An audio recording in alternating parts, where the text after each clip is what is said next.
என்கிட்ட ஒரு பாட்டிமா. ஒரு ஒரு 65, 70 வயசுக்கு மிகாமல் இருக்கும். அந்த அம்மா வந்தாங்க. அவங்க பார்த்தீங்கன்னா, வீட்ல மருமகள், பையன் இவங்க கூட அவங்க வீட்டுக்காரோட இருக்காங்க. ஆனா, வீட்டுக்காரர் இந்த அம்மா கூட தனிமையா இருக்கணும் அப்படின்னு சொல்லிட்டு விரும்புறாரு.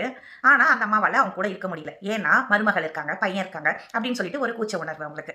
ஆனா, அப்படி அவரு கம்பல் பண்ணும்போது, அவர் கூட அவங்க இருந்துட்டு வந்துட்டாலே, அந்த மருமகளோ, மகனோ பார்க்குற பார்வை இவங்கள சாகடிச்சுட்டான்.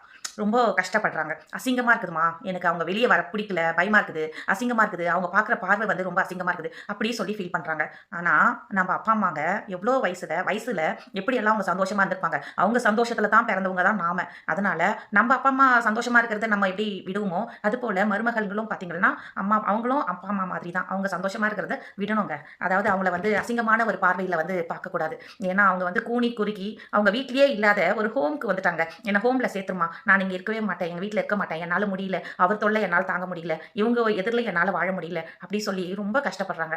இது கேட்கவே ரொம்ப கஷ்டமா இருக்குது. அதனால தான் ஃபாரின்லலாம் பார்த்தீங்கன்னா, சின்ன வயசுல இருந்தே தனிமையா இருக்கணும். இவங்க மட்டும் தனியா இருக்கணும். அப்படியெல்லாம் சொல்லிட்டு ஒரு பிரிவு வச்சிருப்பாங்களோ என்னமோ! இந்த காலத்துல எவ்வளோ ஒரு சந்தோஷம். அதாவது 2 பேரும் இருக்கணும்னா சந்தோஷம்ன்றது அவங்க பேசுறதுங்க. சந்தோஷமா அந்த காலத்துல நடந்தது.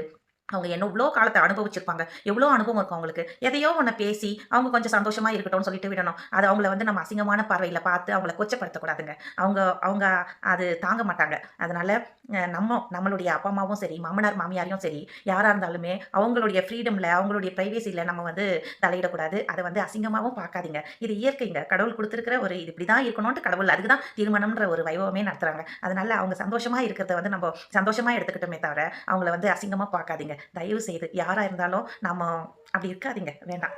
நன்றி.